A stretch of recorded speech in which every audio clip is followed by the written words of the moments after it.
नमस्ते। हेलो आप सबको। मेरा नाम है भावना और मैं आप सबकी साइंस की टीचर आप सबके लिए मैं ला रही हूँ आपके जीके के लिए सारे जो भी क्वेश्चंस होंगे सब कुछ हमारी क्लास में कवर अप होएगा। तो स्वागत है आप सबका मी फिगर पे। तो चलिए हम सब साथ में मिलके तैयारी शुरुआत करते हैं दिल्ली पुलिस की। चलो शुरुआत करते हैं।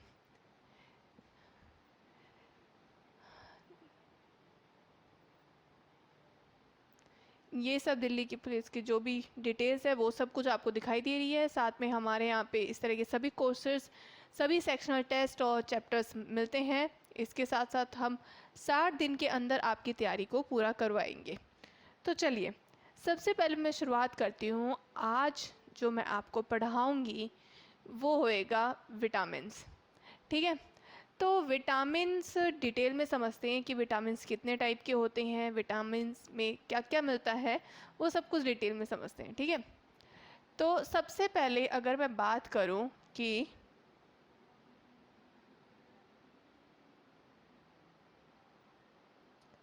हमारे विटामिन्स को मैं दो टाइप में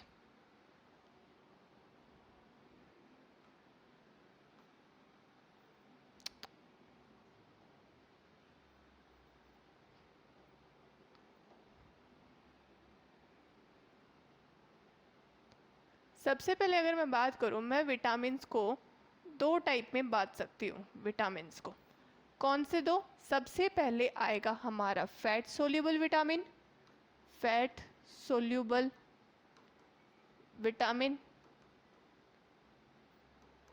और देन आएगा water soluble vitamin, water soluble vitamin. देखिए, जो फैट सोल्यूबल विटामिन होते हैं वो चार टाइप के होते हैं। सबसे पहले ए, डी, ई, के, जिसको हम सिनोनियम के टाइप में ये भी बोल सकते हैं, के, ई, डी, ए। ठीक है, नेक्स्ट आते हैं हमारे water soluble vitamin. Water soluble vitamin में क्या आएगा? बी और सी। ठीक है, कौन कौन सा? बी और सी। ठीक है, चलो सबसे पहले मैं इन विटामिन की बात करती हूँ। विटामिन ए, विटामिन ए को क्या बोला जाता है? देखो, विटामिन ए का दूसरा नाम है वो है रेटिनॉल, रेटिनॉल। और सबसे ज़्यादा ये कहाँ पे काम आता है? हमारी आइज़ के लिए। देखो, जो हमारी आइज़ होती है उसके अंदर वो बहुत ज़्यादा नाजुक होती है, करेक्ट? तो हमारी आइज़ के लिए जो सबसे ज़्यादा इम्पोर्टेंट विटामिन है वो है विटामिन ए। इससे क्या होता है? हमारी आइज़ प्रोटेक्ट रहती है। और क्या होता है, कई लोगों को होता है ना जिनको रात को कम दिखाई देता है, धीमा धीमा दिखाई देता है, डिम लाइट के अंदर कम दिखाई देता है, तो उनके लिए सबसे ज़्यादा इफ़ेक्टिव विटामिन है विटामिन ए। तो विटामिन ए क्या रिमूव करता है? अगर इसकी डेफिशिएंसी हो जाए किसी को तो उसको क्या हो सकता है? Night blindness.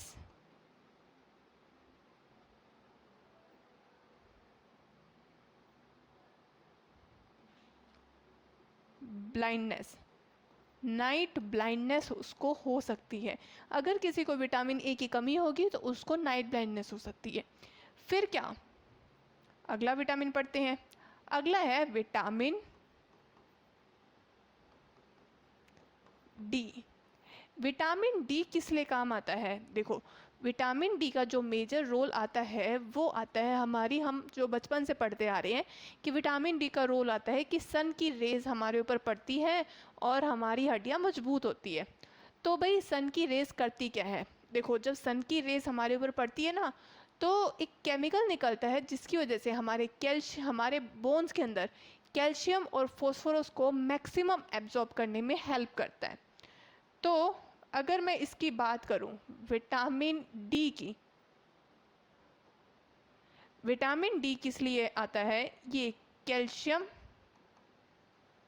And phosphorus, Fosse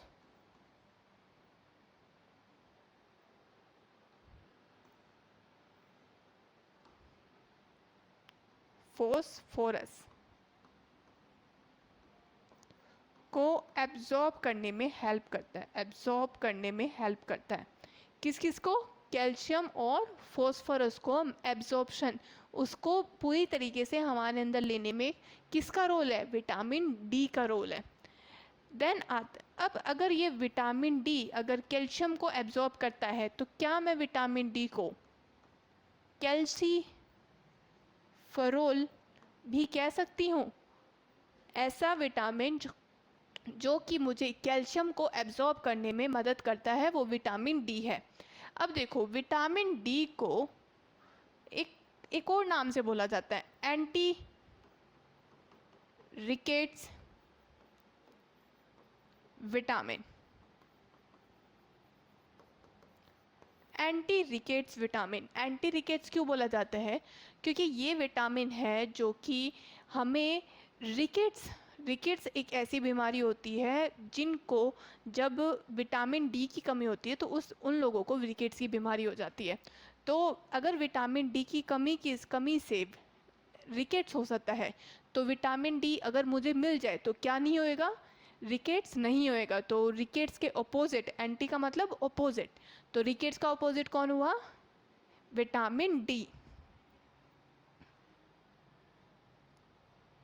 vitamin D, तो विटामिन डी को मैंने क्या बोल दिया? Anti rickets vitamin. ठीक है, चलो अब नेक्स्ट मैं बताती हूँ विटामिन ई। विटामिन ई कहाँ पे रोल होता है? विटामिन ई को बोलते हैं हम टोकोफेरोल विटामिन। टोकोफेरोल कौन सा होता है? देखो विटामिन ई, सबसे ज़्यादा विटामिन ई को बोला जाता है हमारे ब्यूटी विटामिन, मतलब हमारी ब्यूटी को और ज़्यादा निखारने के लिए। और एक तरह से सबसे पहले मैंने क्या बोला? ब्यूटी विटामिन कहा जाता है। और इसको बोला जाता है एंटी स्टेराइल विटामिन।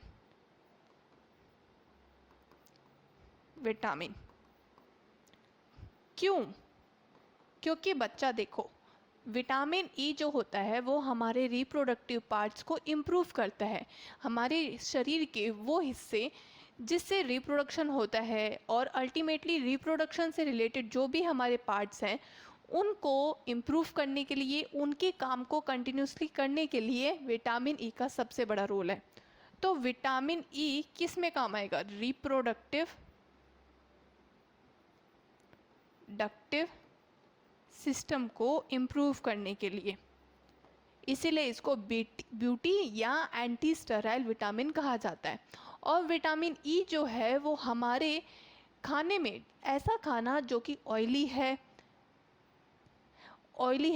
साथ में ये ऐसा विटामिन है जो कि घी या फिर किसी तरह का ऑयल, मतलब चिपचिपी चीज़ों से हमें विटामिन ई मिलता है। चलो नेक्स्ट विटामिन देखते हैं। अगर मैं नेक्स्ट विटामिन की बात करूं तो विटामिन कौन सा आता है? नेक्स्ट विटामिन है मेरे पास विटामिन के। विटामिन के को फाइलोक्विनिन भी बोला जाता है, फाइलोक्विनिन या नेप्थोक्विनिन।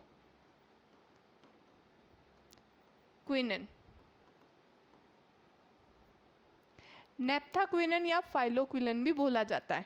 विटामिन के सबसे ज़्यादा किस में काम आता है? क्लोटिंग ऑफ ब्लड एंड अच्छा यहाँ तक समझ लो पहले। देखो विटामिन के को बोला जाता है कि ऐसा विटामिन जो कि मेरे ब्लड की क्लोटिंग को करने में, मतलब अगर मेरे शरीर के अंदर से कहीं से खून निकल रहा है तो उस खून को रोकने के लिए, उस खून को क्लोट करने के लिए, जमाने के लिए किस विटामिन का रोल है? विटामिन के का। तो क्वेश्चन आएगा तो ये आएगा कि which vitamin is useful for clotting of blood? वो कौन सा है? विटामिन के। और देखो बच्चे, अगर मेरे ब्लड में या फिर मेरे शरीर के किसी भी अंग से ब्लड क्लोट हो रहा है या फिर मेरे ब्लड वेसल से ब्लड क्लोट हो रहा है, ब्लड निकल रहा है, तो उससे क्या होएगा, मुझे होएगा हेमियोरेफिज, हेमोरेज।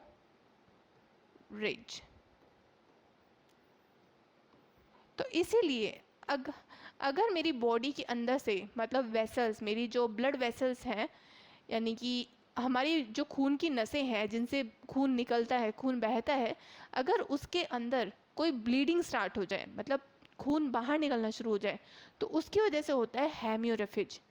हेमियोरेज को रिमूव करने के लिए किसका काम आता है, विटामिन के का।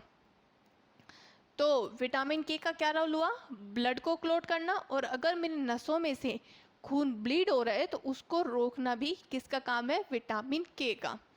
अच्छा, इसके अलावा अभी तक तो हमने पढ़ लिए फैट सोल्यूबल विटामिन। कौन कौन से पढ़े, सबसे पहले पढ़ा विटामिन ए, किस में काम आता है, नाइट ब्लाइंडनेस को रिमूव करने के लिए काम आता है, उसे क्या बोला जाता है, retinol. Vitamin D, vitamin D किस लिए काम आता है, हमारी बोन्स के अंदर कैल्शियम और फॉस्फोरस को मैक्सिमम एब्जॉर्ब करने के लिए विटामिन के काम आता है। और उसके बाद कौन सा विटामिन काम आता है, विटामिन, हाँ विटामिन ई। विटामिन ई को क्या बोला जाता है, टोकोफेरोल विटामिन, जिसको ब्यूटी या एंटी स्टेराइल विटामिन भी कहा जाता है। ये हमारे किस लिए काम आता है, रिप्रोडक्टिव पार्ट्स को और इम्प्रूव करने के लिए और निखारने के लिए। और नेक्स्ट आता जो हमारा लास्ट है वो विटामिन के। विटामिन के जो है वो हमारे ब्लड को क्लोट करने में, और जो हमारे ब्लड वेसल्स हैं मतलब नसें हैं उनमें से अगर ब्लड निकल रहा है तो उसको रोकने के लिए कौन सा विटामिन काम आता है, विटामिन के। चलो अब आगे पढ़ते हैं, आगे क्या आता है, देखो आगे है विटामिन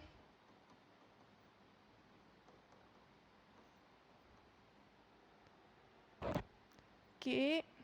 अब आगे हम पढ़ेंगे water soluble vitamin. Water soluble vitamin कौन कौन से होते हैं, देखो वाटर सोल्यूबल होते हैं बी और सी, लेकिन देखो और बी के अंदर भी कई तरह के हैं, कई तरह के होते हैं, B1, B2, B3, B5, B7, B12 और बस। अब देखो अगर बी के अंदर इतने सारे हैं तो क्या मैडम सब पढ़ने हैं, नहीं सब नहीं पढ़ने हैं, हमारा जो मेन काम है वो B1 और B12 से है, उसके अलावा हमें कोई नहीं पढ़नी है। तो चलो पढ़ते हैं। सबसे पहले जो B1 विटामिन है उसको रेटिनॉल विटामिन भी कहा जाता है, रेटिनॉल विटामिन, सॉरी रेटिनॉल नहीं, थाइम, सॉरी मैंने गलत वर्ड बोल दिया,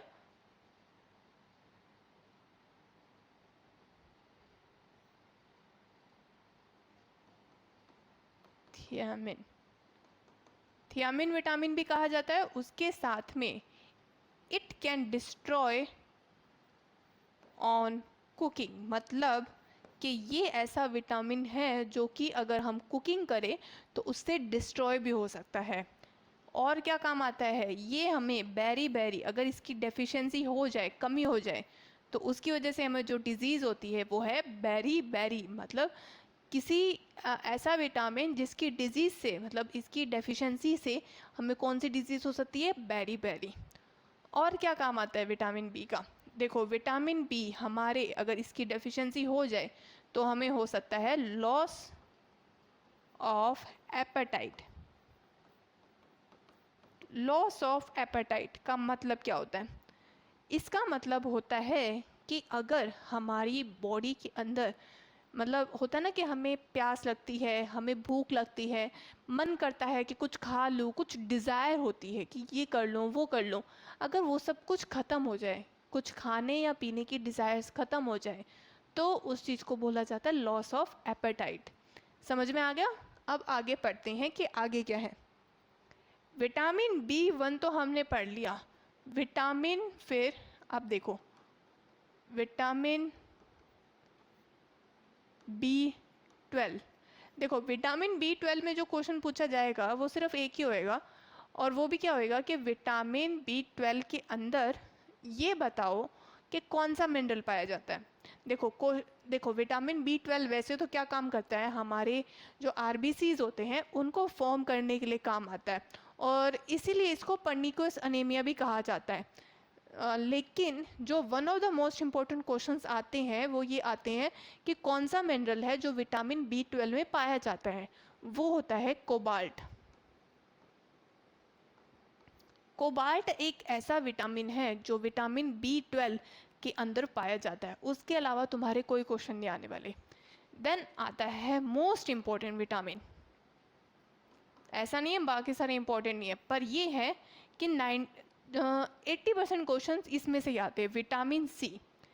विटामिन सी को एस्कॉर्बिक एसिड भी कहा जाता है, एस्कॉर्बिक एसिड भी कहा जाता है, एस्कॉर्बिक एसिड भी कहा जाता है।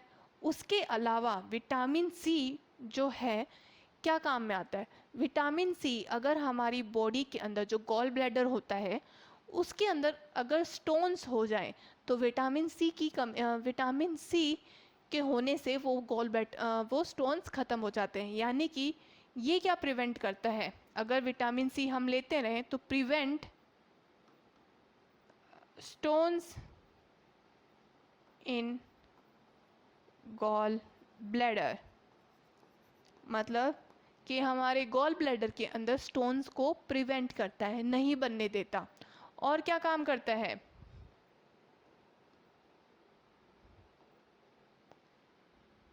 Prevent stones in gall bladder, और क्या काम करेगा ये भैया हमारी, और भी क्या काम करेगा, प्रिवेंट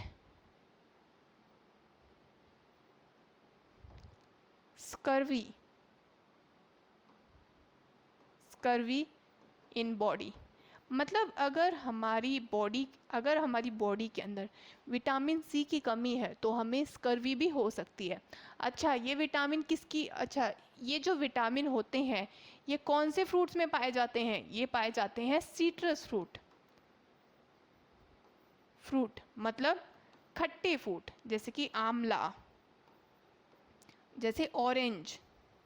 तो ऐसे खट्टे फ्रूट्स जिसके अंदर विटामिन सी मिलता है, तो इसकी विटामिन सी की कमी की वजह से हमें स्कर्वी हो सकता है, गॉल ब्लैडर के अंदर स्टोन्स बन सकते हैं, और इसको क्या बोला जाता है, विटामिन सी और एस्कॉर्बिक एसिड। जो एक क्वेश्चन पूछा जाता है वो ये भी है कि ऐसा कौन सा विटामिन है जो कि डिस्ट्रॉय हो सकता है कुकिंग करने पे।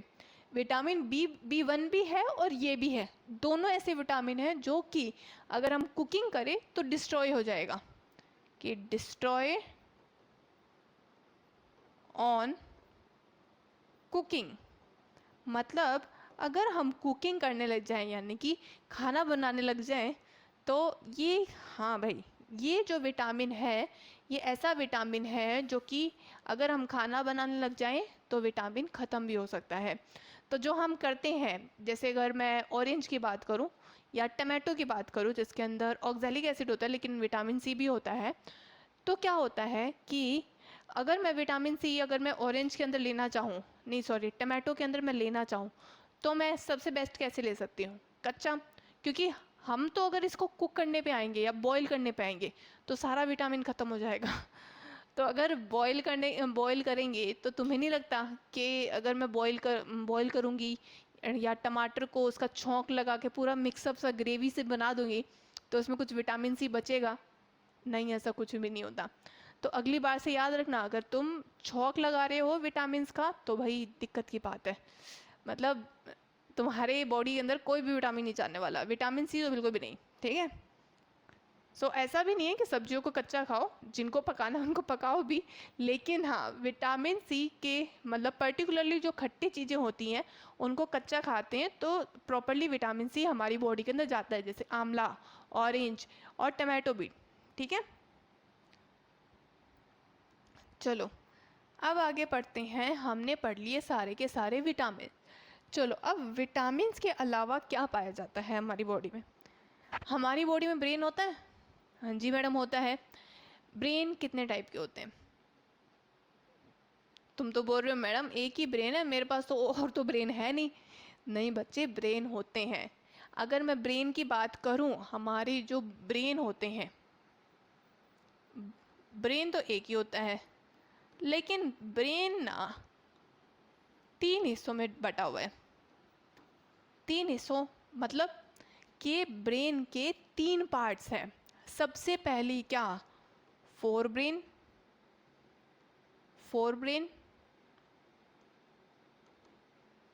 Mid brain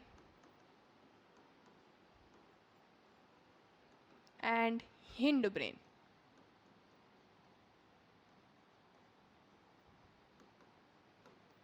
mid brain and hind brain.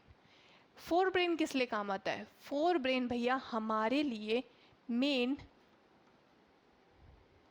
Fore brain के अंदर जो होता है मेन एक हिस्सा होता है जो one of the most important है, वो है सेरिब्रम। और ये हिस्सा है जो कि मेन थिंकिंग में काम आता है। किस में काम आता है? मेन थिंकिंग में, थिंकिंग एंड क्रिएटिविटी। मतलब हमारी बॉडी का ऐसा हिस्सा जो कि जिसकी वजह से हम सोचते हैं, चीज़ों को एनालाइज करते हैं और उनको सोच समझ के अपने एक्शंस को लेते हैं, वो कौन सा है? सेरिब्रम। और उसके अंदर कौन सा ब्रेन आता है? Fore brain. फोर ब्रेन ही है जिसकी वजह से हम कुछ भी चीज़ सुनते हैं, एनालाइज करते हैं, देखते हैं, बोलते हैं। तो जो भी चीज़ों को हम कंट्रोल करते हैं, अल्टीमेटली जिन जिन चीज़ों पे हमारा कंट्रोल है, हम सोचते हैं जिनके बारे में, तो वो आते हैं फोर ब्रेन। फोर ब्रेन आएगा वॉलेंट्री के अंदर,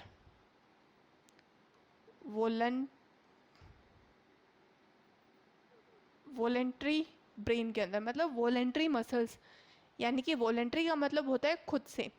जिन ब्रेन मतलब वो ब्रेन का ऐसा हिस्सा जिसके अंदर हम खुद से सोचते हैं, खुद से सारे डिसीजंस लेते हैं, वो होता है फोर ब्रेन।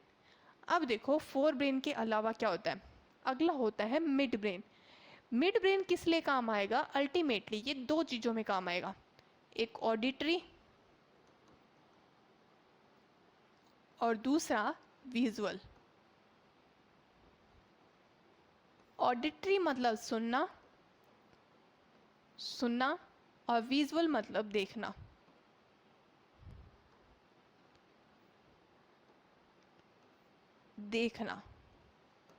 ऑडिटरी मतलब सुनना और विजुअल मतलब देखना। यानी कि ब्रेन का मेरा वो हिस्सा जो कि किन चीज़ों को एनालाइज करेगा? जिन चीज़ों को मैं देख रही होंगी, मतलब मेरी आंखों से जो भी इंफॉर्मेशन मेरे ब्रेन तक जाएगी वो कहाँ स्टोर होएगी? मिड ब्रेन में।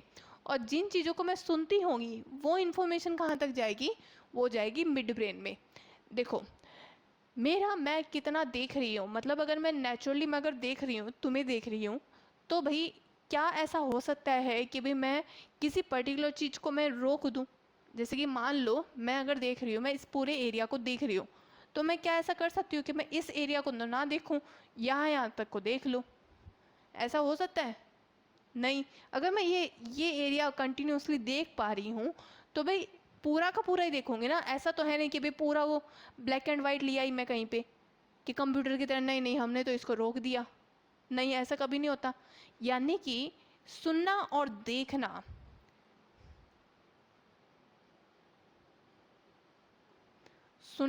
देखना, साथ में ये जो है, ये दोनों जो हैं ये कैसे होते हैं? हमारे इनवॉलेंट्री।